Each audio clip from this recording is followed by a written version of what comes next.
말씀은 역대상 9장 말씀입니다. 구약성경 624쪽 역대상 9장 1절부터 16절까지입니다. 구약성경 역대상 9장 1절부터 16절까지 말씀을 오늘 우리에게 주시는 말씀으로 받겠습니다. 한 절씩 16절까지 교독하겠습니다. 온 이스라엘이 그 계보대로 계수되어 그들은 이스라엘 왕조실록에 기록되니라. 유다가 범죄함으로 말미암아 바벨론으로 사로잡혀 갔더니 그들의 땅 있는 성읍에 처음으로 거주한 이스라엘 레위 사람, 님 사람들이라. 유다 자손과 베냐민 자손과 에브라임과 므낫세 자손 중에서 예루살렘에 거주한 자는 베레스 자손, 암미우세 아들, 오므리의 손, 이므리의 정손, 바니의 현손. 실로 사람 중에서는 맏아들 아사야와 그의 아들들이요.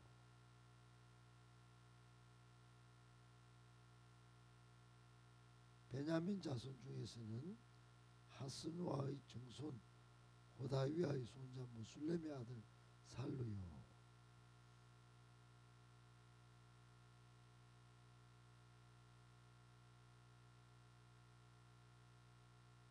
스바디아 무술렘.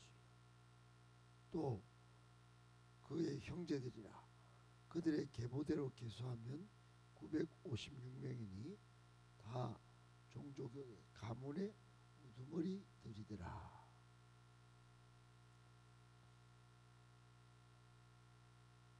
하나님의 성전을 맡은 자 아사랴이니 그는 hil기야의 아들이요 무술람의 손자요 사독의 정손이요 무라요의 현손이요 아이두베의 오대손이며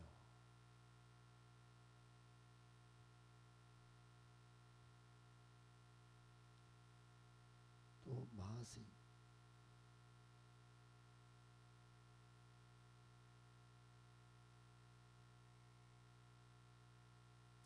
또 그의 형제들이니 종족의 가문의 우두머리라.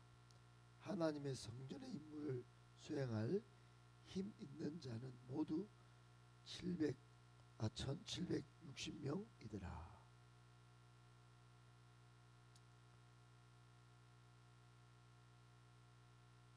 아스리감의 손 하삽의 정손 15절 16절을 같이 읽겠습니다. 또 박박갈과 헤레스와 갈랄과 마따냐니 그는 미가의 아들이요 시그리의 손자요 아삽의 정손이며 또 오바댜이니 그는 스마야의 아들이요 갈랄의 손자요 여두둔의 정손이며 또 베레가이니 그는 아사의 아들이요 엘가나의 손자라. 느도바 사람의 마을에 거주하였더라. 아멘.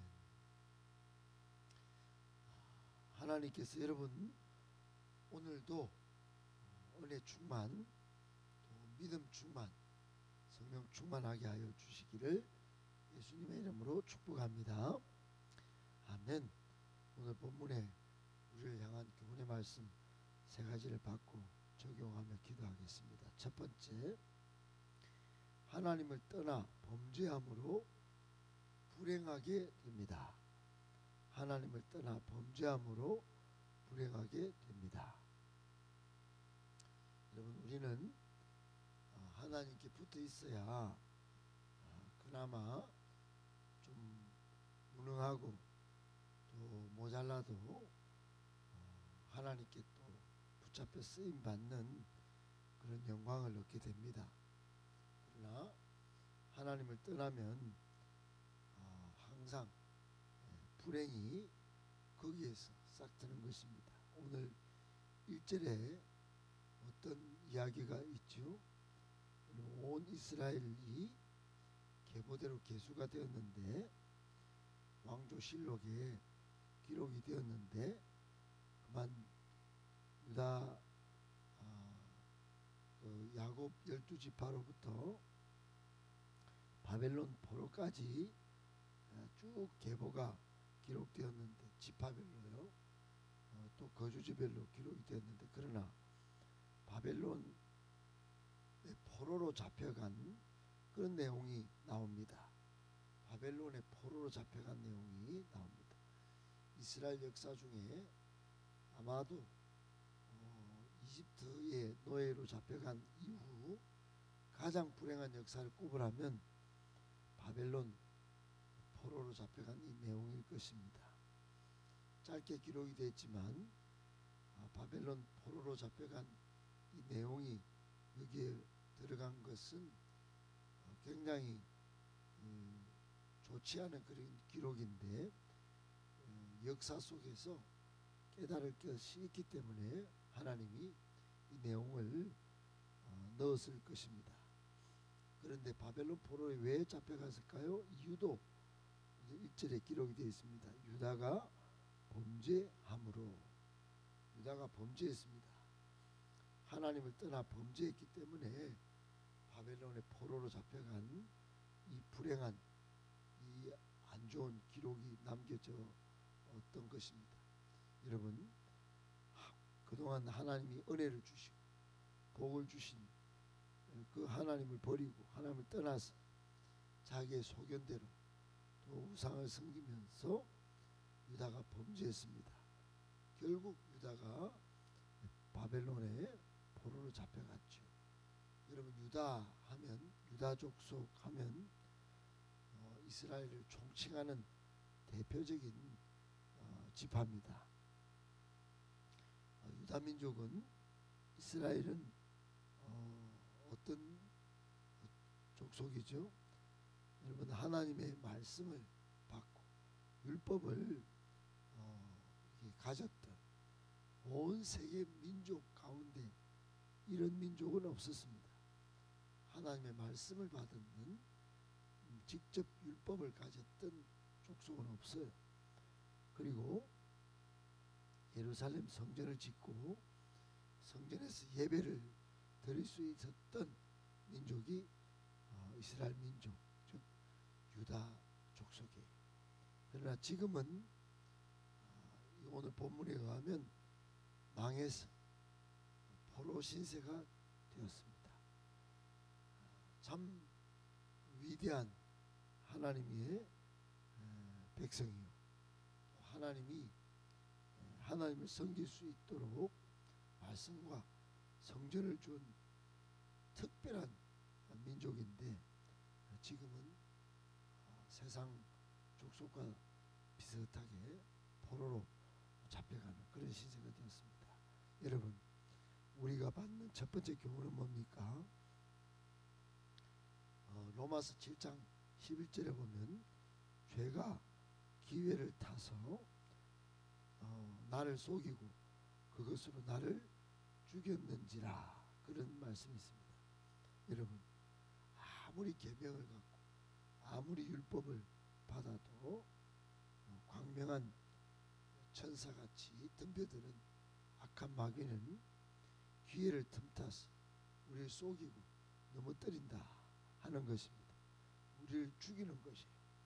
그러니까 영적 분별력이 얼마나 중요한지 모릅니다. 영적 분별력을 가져야 됩니다.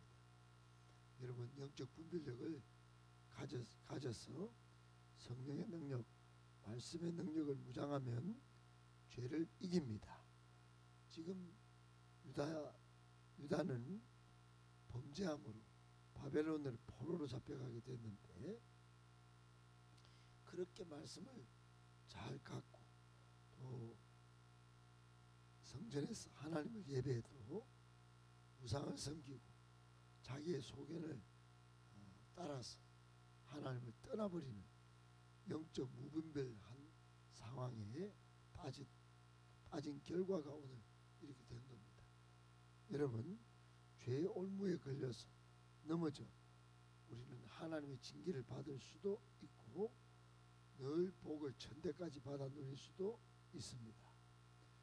그러나 하나님은 하나님을 떠나버린 이 백성들을 징계하여 깨닫게 하는 그런 분이십니다. 유다인들도 바벨론의 포로로 갔다가 그렇게 깨닫고 70년 만에 다시 돌아와서 성전 예배를 회복합니다. 그리고 에스라를 필두로 말씀도 회복합니다. 여러분, 하나님을 떠나 살면 불행이 따라올 수밖에 없는 겁니다. 그러므로 우리는 하나님 밖에는 참된 자유도 행복도 없다는 걸 꼭 기억하고 하나님 안에 머물러야 합니다. 고린도후서 3장 17절에 보면 주는 영이시니 주의 영이 계신 곳에 자유가 있느니라 그랬습니다. 예, 세상을 나가면 자유다 할 수 있겠지만 그건 자유가 아니라 방종입니다. 방종. 그러니까 주님 안에 참된 자유가 있음을 깨닫고 하나님 안에, 주님 안에 머무르도록 날마다 힘쓰고 애쓰고 노력하는 저와 여러분들 다 되시길 예수님의 이름으로 축복합니다. 아멘. 두 번째, 속히 회개하여 회복의 은총을 누려야 합니다. 속히 회개하여 회복의 은총을 누려야 합니다. 여러분, 하나님이 못하시는 게 두 가지가 있다고 제가 자주 말씀드리죠. 하나는 하나님을 떠나 범죄한 사람을 여러분 징계를 거두시지 못하는 겁니다. 하나님을 떠나서 지 맘대로 살겠다는 사람들 하나님은 반드시 징계를 하시는데 그 징계를 꼭 해야 되는 거예요. 두 번째로 하나님께 회개하고 돌아오면 하나님은 또 용서를 무조건 하시는 거예요. 용서하지 못하시는 일을 못하시는 겁니다. 그렇습니다. 여러분, 하나님은 당신의 백성이 범죄하여 징계를 하십니다. 그 징계는 하나님이 공의의 하나님이기 때문에 어쩔 수 없이 징계를 하실 수밖에 없는 거예요. 그러나 하나님의 백성이 세상 사람과 다른 점이 딱 하나 있다면 회복하고 뉘우치고 회개하면 회복하고 다시 정상의 자리에 돌아올 수 있다는 점이 세상 사람과 다른 것이에요. 하나님의 백성에겐 회복의 소망이 있습니다. 하나님의 백성에겐 다시 정상의 자리로 돌아올 수 있는 길이 있습니다. 뉘우치고 회개하면 되는 것입니다. 그러면 회복하고 정상의 자리에 다시 돌아올 수 있게 되는 것이에요. 여러분, 오늘 2절 보세요. BC 537년에 포로 생활 중에 있었던 유대인들이 이제 돌아오게 됩니다. 최초 포로 잡혀갔던 605년 BC 605년에 최초로 포로로 잡혀가고 BC 586년에 쫄딱 망했는데 70년 만에 이제 돌아오게 되는 것입니다. 그들의 땅 안에 있는 성읍에 처음으로 거주하게 되었어요. 이스라엘 사람들 평민을 비롯해서 본문에 보면 제사장들, 레위 사람들, 느디님 사람들 다 돌아옵니다. 여기 느디님 사람들은 제사장과 레위인을 돕는 그런 사람들이었어요. 여러분, 우리가 받는 교훈이 뭡니까? 예레미야 25장 11절에 보면 하나님께서 바사왕 고레스를 감동시키셔서 돌아오게 하셨다, 이런 표현이 있습니다. 그렇습니다. 여러분, 하나님이 하신 거예요. 하나님이 뉘우치고 또 회개하는 이스라엘 백성에게 하나님의 은혜와 또 돌아오게 하는 역사를 일으키신 것이에요. 여러분, 우리는 꼭 깨달아야 합니다. 회개하면 회복의 은총을 누린다. 그러므로 속히 회개하는 것이 중요한 것입니다. 이사야 55장 7절에 악인은 그 길을 불의한 자는 그 그 생각을 버리고 여호와께로 돌아오라. 그리하면 그가 긍휼히 여기시리라. 우리 하나님께로 나오라. 그가 널리 용서하시리라. 그랬습니다. 사랑하는 여러분, 빨리 속히 하나님께로 돌아오는 길이 우리가 살 길이요, 우리가 회복의 은총을 누리는 길입니다. 속히 회개할 줄 아는 복된 성도 다 되시기를 예수님의 이름으로 축복합니다. 아멘. 마지막 세 번째, 역사의 교훈을 잘 배워서 성장의 도약을 이뤄내야 합니다. 역사의 교훈을 잘 배워 성장의 도약을 이루어야 합니다. 여러분, 오늘 본문의 전제가 뭐냐, 그 바탕이 뭐냐, 범죄에서 바벨론 포로 생활을 했다는 겁니다. 여러분, 이게 역사입니다. 이게 이스라엘 역사예요. 비참했을 것입니다. 너무너무 억울하기도 했을 것입니다. 실제로 이스라엘 백성들은 바벨론의 머르닥 신에 하나님이 졌다, 이렇게 처음에는 판단했는 정황을 예레미야서를 읽으면 알 수가 있어요. 그런데 그것으로 끝이 아니었어요. 이제 돌아와서 고토의 본향에서 정착을 하게 됩니다. 새로운 기운이 일어납니다. 가장 먼저 성전을 재건합니다. 그게 스룹바벨 성전이에요. 그래서 하나님께 예배를 다시 회복하게 됩니다. 여러분, 이게 또한 이스라엘 역사입니다. 그렇습니다. 여러분, 하나님이 택하신 이 이스라엘 백성들 은혜를 받고 축복을 누렸지만 그 축복을 다 땅에 내팽개치고 불순종하면서 불행과 실패의 삶을 살았습니다. 여러분, 성경 전체에 실패 이야기가 진짜 많습니다. 저는 성경을 처음 읽으면서 이게 성경이구나, 이 실패를 반면교사 삼아야 되겠구나, 그런 생각을 했습니다. 수많은 사람들이 하나님을 떠나서 불순종함으로 실패와 불행의 삶을 살았던 이야기가 성경에 나오니 이 역사에서 여러분, 우리는 경계도 받고 도전도 받고 또 잘 내 허점을 잘 단도리해서 성장의 도약을 이루어야겠다. 성경이 우리에게 교훈하는 것이 바로 이런 것입니다. 우리가 받는 세 번째 교훈이 그런 겁니다. 이스라엘 백성의 실패에서 배울 것이 많습니다. 그 역사에서 배울 것이 많아요. 축약하면 한 네 가지가 되는데, 첫 번째는 불순종은 안 된다는 겁니다. 불순종은 망한다는 거예요. 두 번째, 원망불평도 안 된다는 겁니다. 원망불평하는 것도 불신에서 나오는 거예요. 세 번째, 하나님을 떠나면 진짜 망한다는 겁니다. 하나님을 떠나는 것이 범죄고 그게 망하는 지름길이에요. 네 번째, 예배부터 회복하면 다시 회복된다는 겁니다. 여러분, 회개하고 예배를 회복하십시오. 그러면 하나님이 정상의 길로 돌이키십니다. 회개하면 다시 축복받고 하나님의 자녀로 살게 됩니다. 기회가 주어집니다.